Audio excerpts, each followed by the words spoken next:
Hi, welcome to Your Geek News. He's Matt, I'm Nat, and let's get started on our Harry Potter Order of the Phoenix review. Now, just to give you a disclaimer, I don't know what I'm talking about in this episode. I've not read any Harry Potter books. Nat is going to be the true believer here. Basically, we're switching spots from last week's Transformers review. Yeah, so it'll be very interesting to see how I try to defend a movie that you may or may not be a big fan of.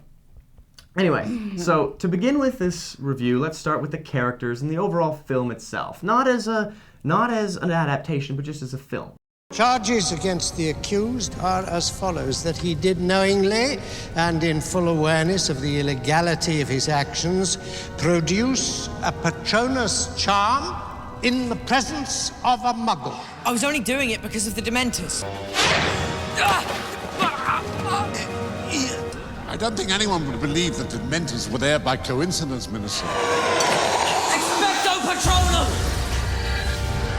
The effects were great. Yeah, I'll say that the Absolutely effects fantastic. were good. They were stunning. I'm amazed with how advanced special effects are these days. That fantasy is absolutely a graspable genre for films these days. Filmmaking and technology has really finally hit that point where it can meet the imagination, the human imagination head on. And there's some amazing stuff happening. Yeah. Now this one was darker and a lot creepier. In the same way that the books seem to be asking more of the reader as they get longer and more complex. The films are getting darker and they're asking more of the viewer, which I think is really cool. I'm enjoying the fact that the first one felt a bit like a kid's movie and they've been becoming almost horror.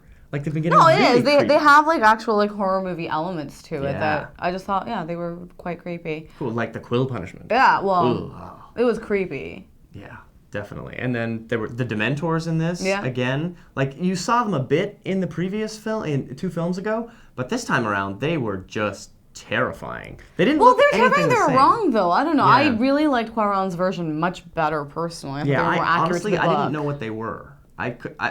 It kind of clicked that things were freezing and it was cold and like, okay, this seems familiar. But then something showed up that didn't look like a flying Nazgul like they did in the previous one. And I just thought, okay, what is this? And it wasn't until the hearing that I realized they were actually Dementors. Right. So I thought that was a little weak. This is the Black Family Tree. My deranged cousin. I hated the lot of them. Some of the characters, the new characters that we saw were pretty cool. Luna Lovegood, I thought was excellent. They cast her perfectly, and she did a great job with portraying that like airy, kind of ditzy-ish, weird, out there character. Yeah, she was a great young actor. That was really cool. Yeah, Helena Bonham Carter as Bellatrix was Helena Bonham Carter as fantastic. anything but a monkey, anything but an ape. But normally, Helena Bonham Carter as anything is awesome, and I was really impressed with this character. She was really cool.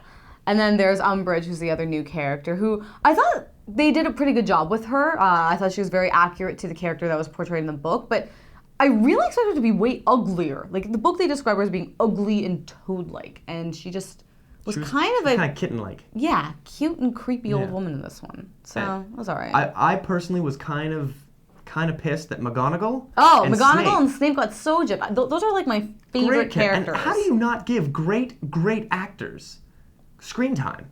I was stunned. Like, Alan Rickman, that dude's wicked. It's because I tried to fit 766 pages of a book into what, like a little over a 2-hour movie?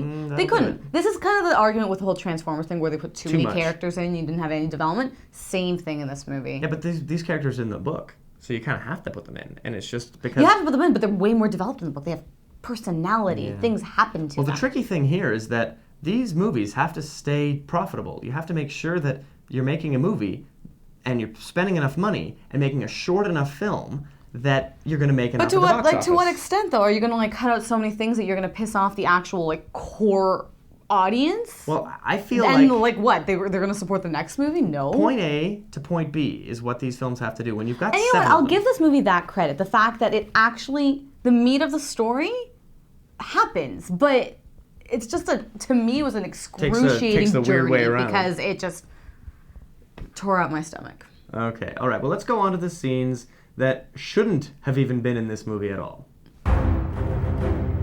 Harry, you be strong.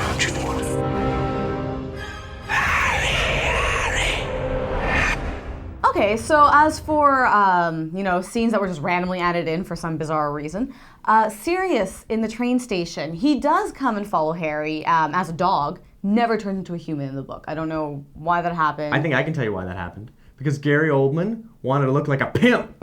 He looked awesome in that fur coat with those tattoos. You know what? He looked like a crazy hot flasher. with tattoos. But if anyone walked into that room, they would have wondered why this perverted-looking man was chilling with this little boy. Like, that was a weird Showing looking him scene. pictures that no one could see. Come take a look at this picture, boy. Yeah. Anyway, that scene should never have happened. It never happened in the book. And the picture exists, but Mad-Eye Moody gives it to Harry back in the house before they even get to the train station. It's all jumbled up. But again, point B is gotten to. Strange way. The fact that he gets a picture, yes. You're right. He eventually gets a picture. Voldemort on the train platform never happens in the movie, or in the book. Well, see, to me that just felt like a way of keeping Voldemort in it. Like, Ralph Fiennes is a killer actor, so if you're going to have him, give him some screen time, because it was obviously not he doesn't happen till later on. But it was obviously not happening. It was in Harry's mind. But it doesn't matter, though. It shouldn't have happened chronologically in the movie, like when it happened at all. And then Luna and Harry in the forest talking about the Thestrals. What?